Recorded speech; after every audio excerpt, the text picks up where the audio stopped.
السلام عليكم ورحمة الله وبركاته.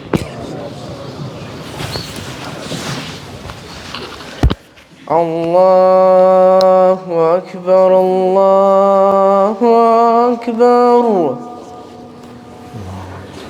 الله أكبر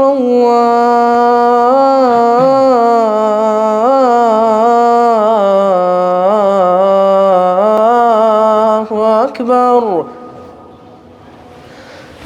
أشهد أن لا إله إلا الله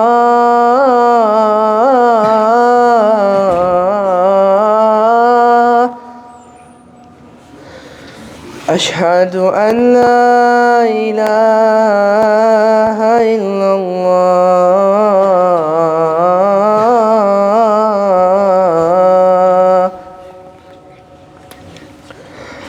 أشهد أن محمدًا رسول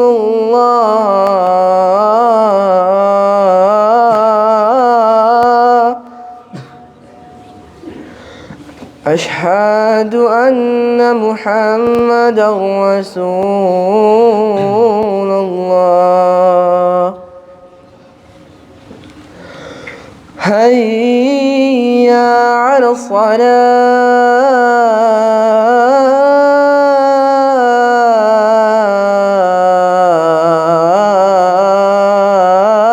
الصلاة هيا على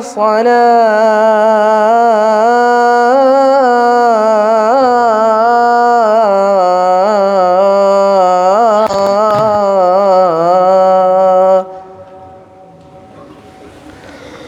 هيا على الفلاح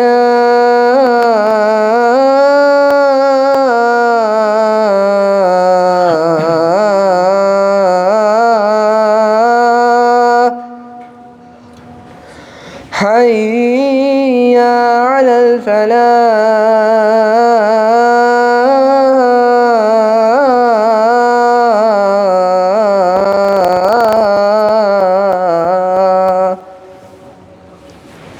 الله أكبر الله أكبر لا إله إلا الله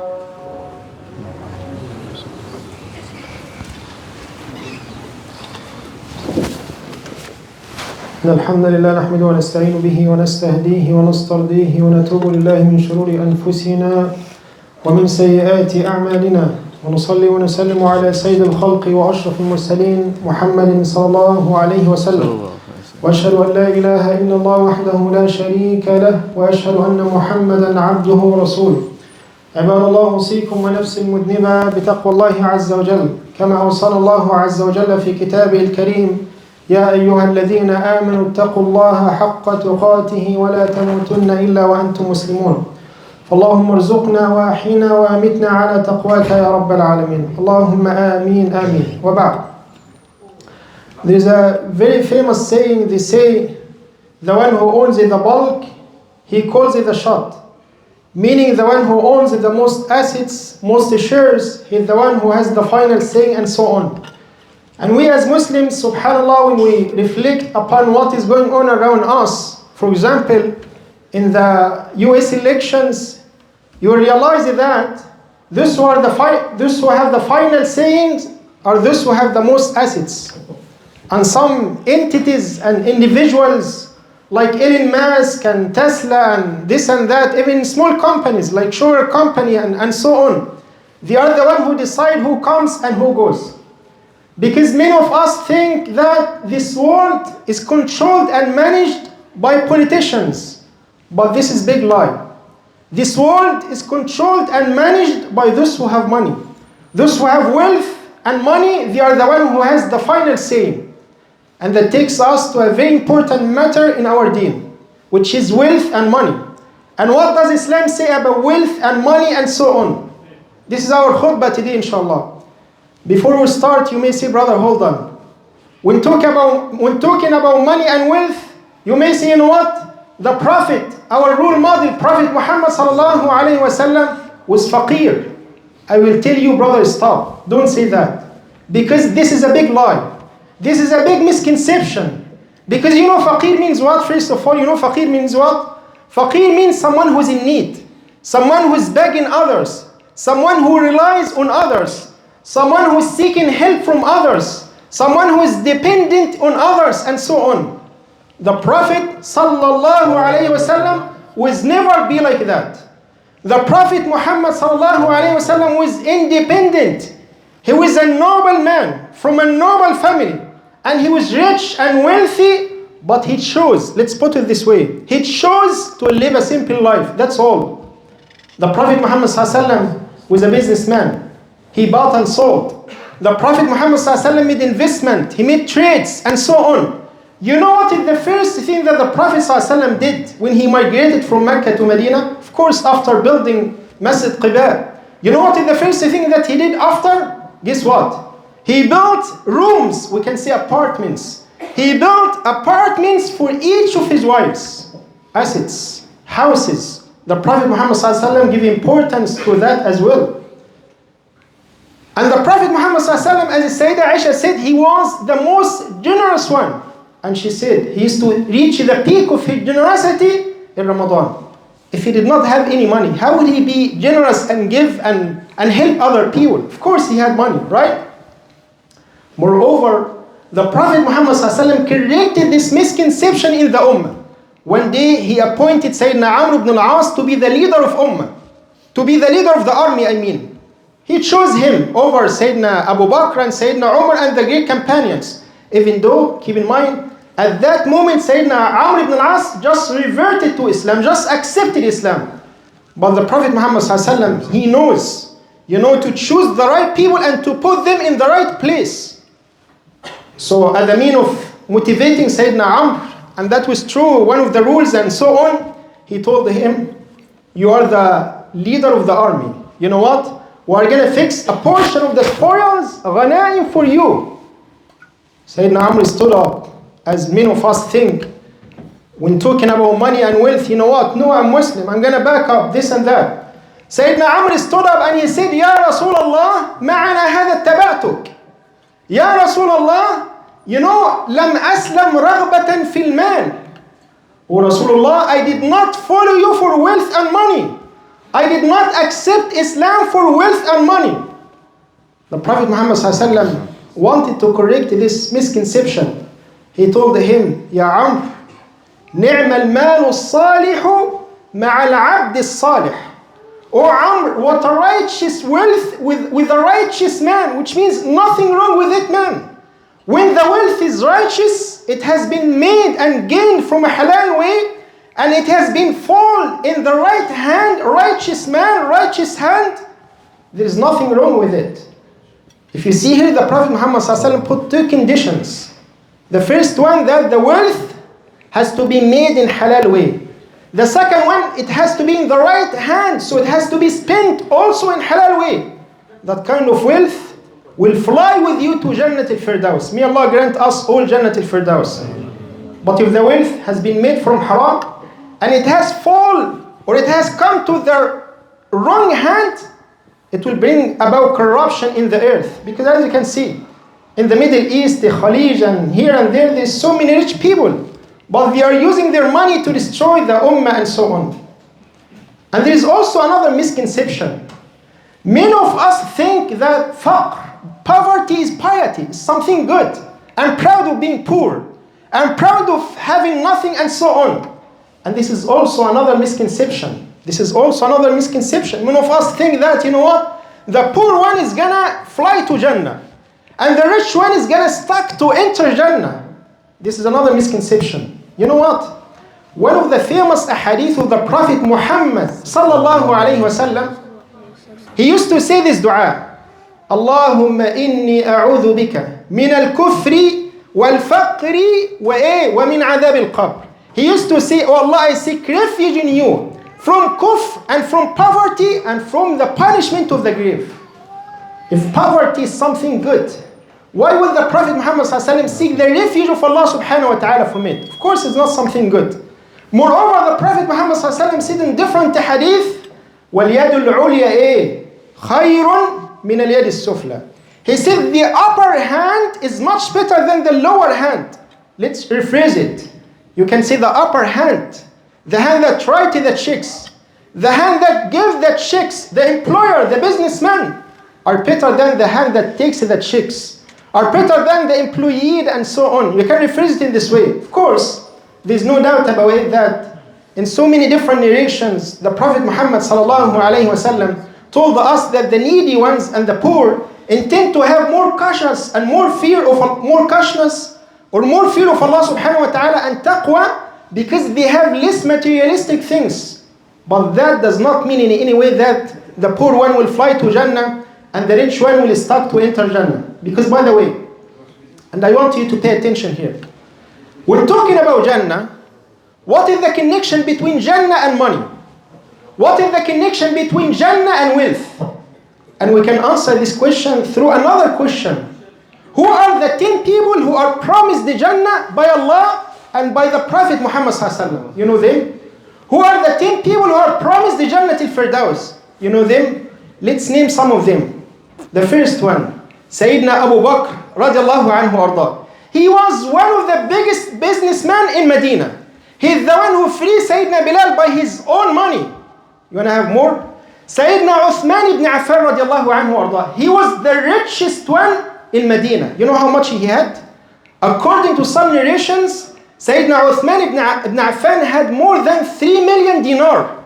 Dinar of what? Dinar of gold. You know, each dinar is equal to almost 4 or 5 grams of gold. He had more than 3 million dinars.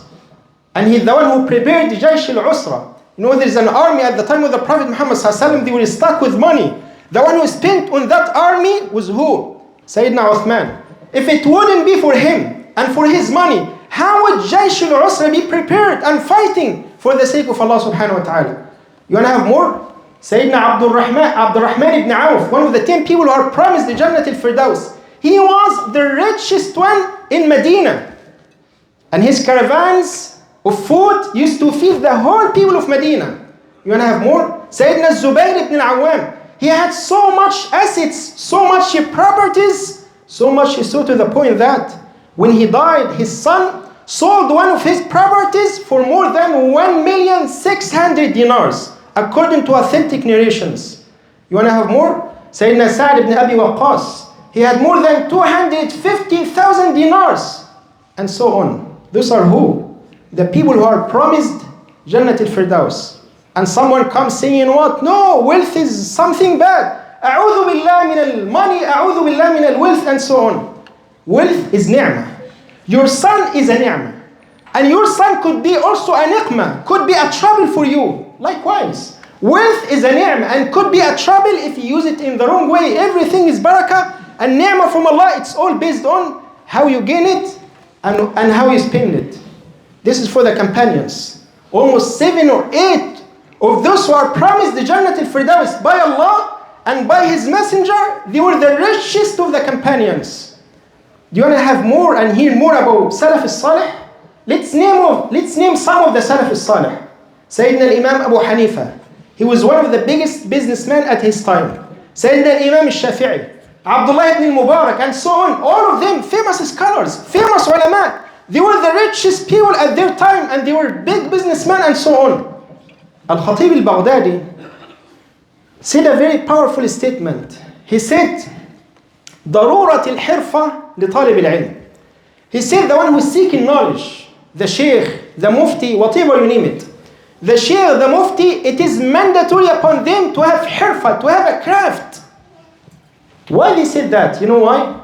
Because every Muslim, including the sheikh and the mufti, they should be independent, especially the sheikh and the mufti. The sheikh and mufti, they are above asking.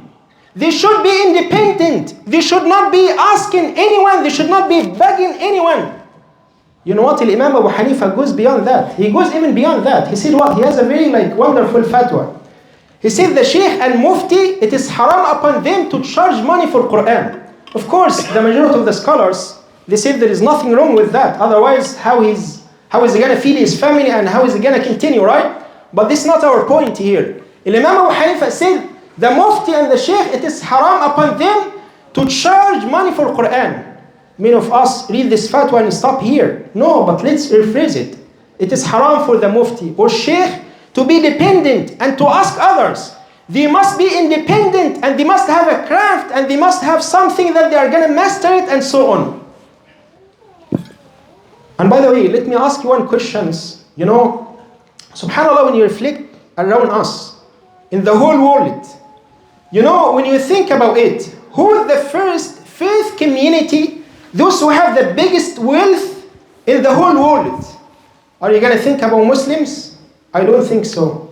You are going to think about who? Jewish. You know what's their population? The Jewish is almost 0.2% of the world population. They are not even 1%. And guess what? They are the one who control the whole world. By what? By their wealth. By the way, the Prophet Muhammad said, Al-hikmatu dallatul mu'min. The hikmah is the last property of the believer. Whatever he finds it, he has to take it. We have to learn from them. They are the one who controlled the whole world by what? By their money and wealth. They are the one who decide who comes and who goes by what? By their wealth and money. We have to learn from them. We have to be successful. We have to support one another. If there is any way in your hand to support your brothers, why not? Especially financially. If you have work and this and that, why not? It shows the Muslim brothers, give them support and so on. And by the way, there's many of us think that, you know what, there's some easy ways to gain money. Let me tell you, whatever you are going to gain easily, it is going to go easily. Because I know so many brothers, and don't get me wrong, so many brothers, they deal with bitcoins and this and that, right? But whatever you are going to make it easy, you may lose it easy. We have so many youth nowadays sitting in their couch, watching some videos, you know what? How to make 5 million in 5 days. How to make 1 million in 1 hour. What is this? Come on, man. You cannot replace the hard-working way of making money, which is what? Which is, don't be lazy. Learn one thing, and only one thing, and be good in it. And not just that, master it, be the best in it. Then you are going to have value. Then you are going to have money, and the money will come to you. But if you are sitting in your couch, being lazy, you don't want to learn anything, you don't want to upgrade yourself and say, you know what, how can I make money? Step out of your house and learn something and master it, then you are going to make money. Because the Prophet Muhammad told us, especially when it comes to business, the Prophet told us that 19 risk fi tijara. 9 portions of risk are in tijara. And only 1 portion are in being employed and getting the paid check and so on. But the other 9 portions are in making business and so on. You may say, brother, hold on, man. I don't want to take risk. You know what? I'm not the right person. We understand. Not everyone is meant to do business. But you know what? Let me tell you one thing. And I want you to memorize this, especially the youth. You know what? If you are sure about your risk, you will take your risk. If you are sure that the risk comes from him, you will take the means and you will take the risk. If you are sure about your risk, you will take the risk. But if you are not sure about your risk and you just trust your paid check, you never take risk. We ask Allah subhanahu wa ta'ala to strengthen the Muslim community. Ya Rabbal Alameen. Allahumma ameen ameen. أقول قولي هذا واستغفر الله لي ولكم.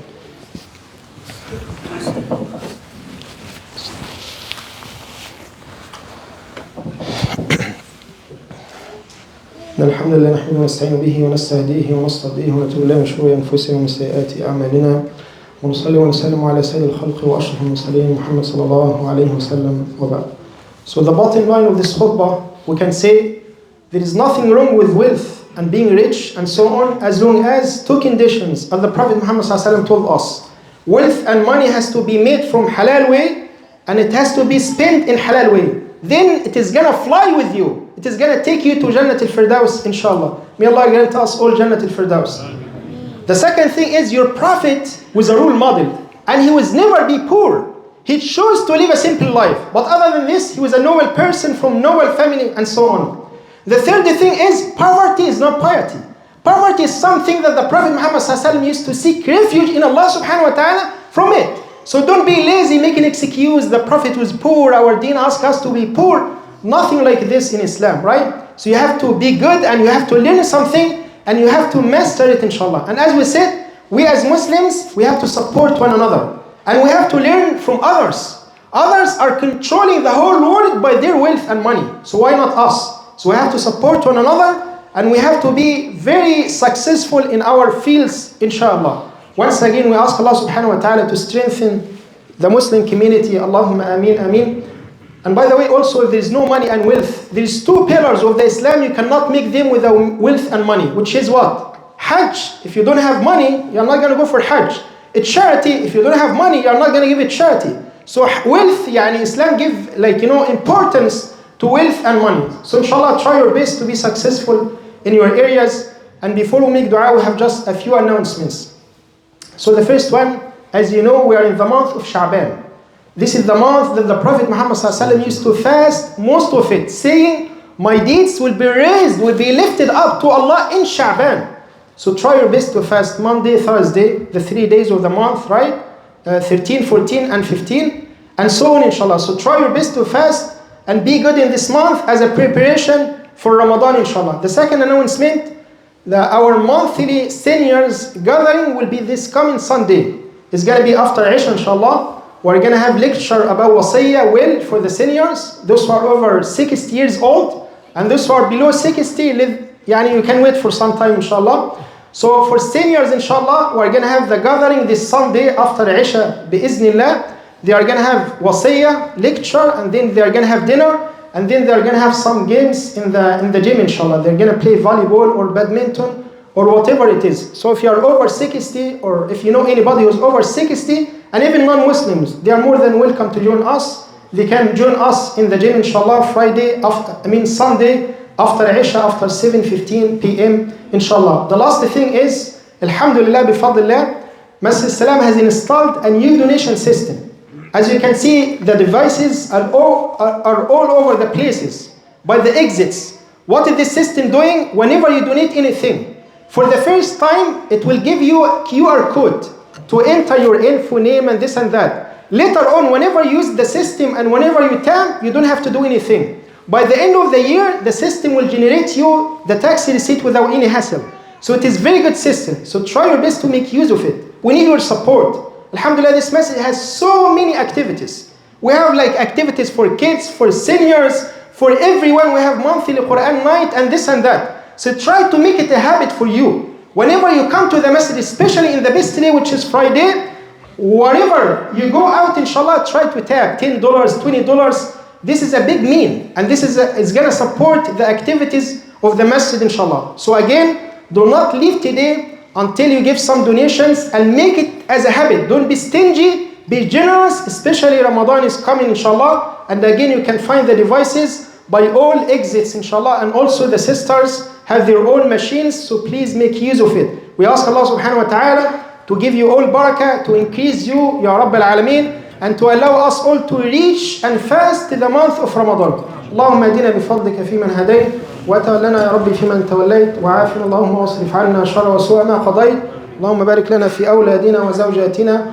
وبارك لنا في أموالنا يا رب العالمين اللهم ألف بين قلوبنا اللهم كل إخواننا في فلسطين وكل إخواننا في السودان وفي اليمن وكل إخواننا في سوريا وفي بورما وكل إخواننا في كشمير وفي الهند وفي باكستان وكل إخواننا في كل مكان وآخر دعوانا الحمد لله رب العالمين وأقم الصلاة.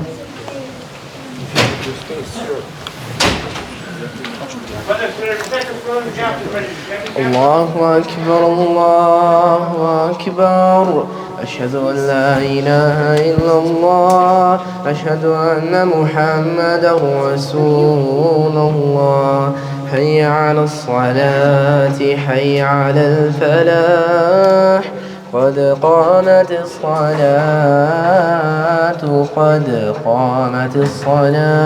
الله أكبر لا إله إلا الله استقيموا ورحمة الله.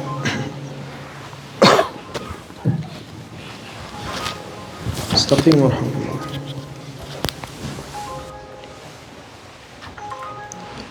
Yeah, please make your phone silent, inshallah. Jazakumullah khair. Allahu Akbar.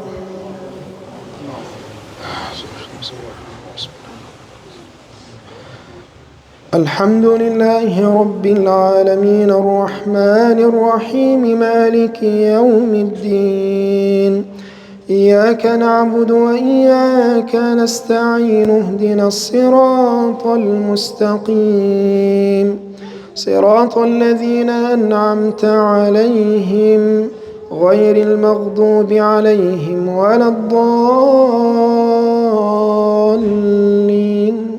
آمين.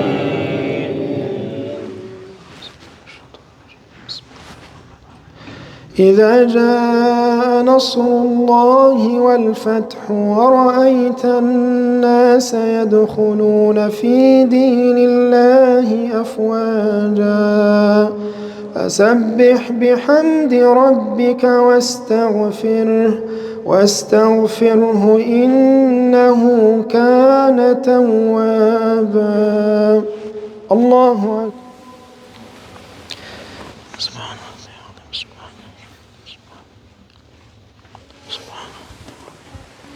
سمع الله لمن حمده. الله أكبر.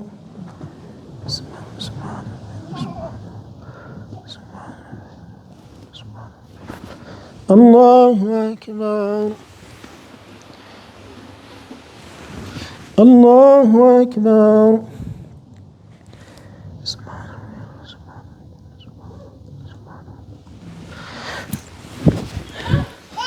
الله أكبر.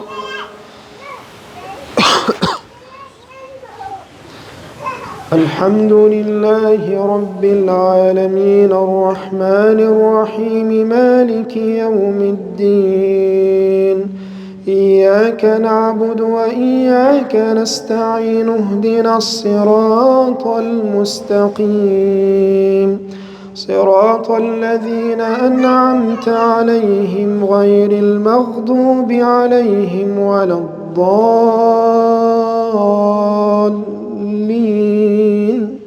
آمين.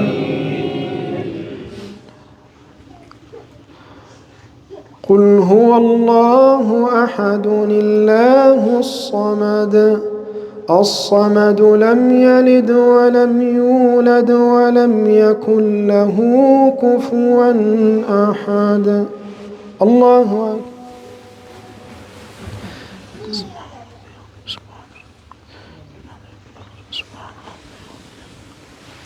سمع الله لمن حمده.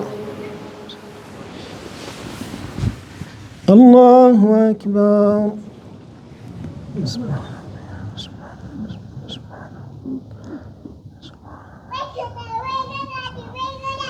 الله أكبر. الله أكبر.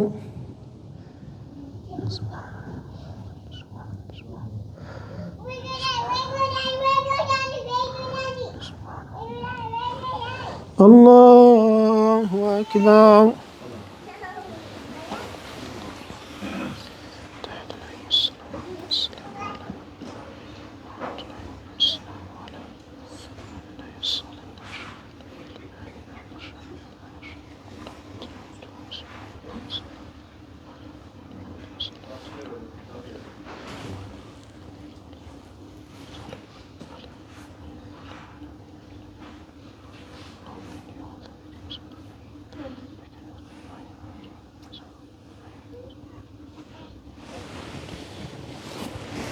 السلام عليكم ورحمة الله.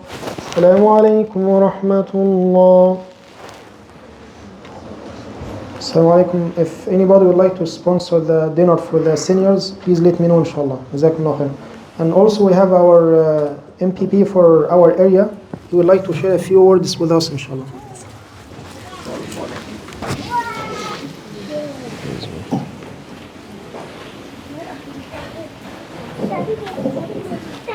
Not come. Assalamu alaikum. Yeah, looks like he didn't come yet.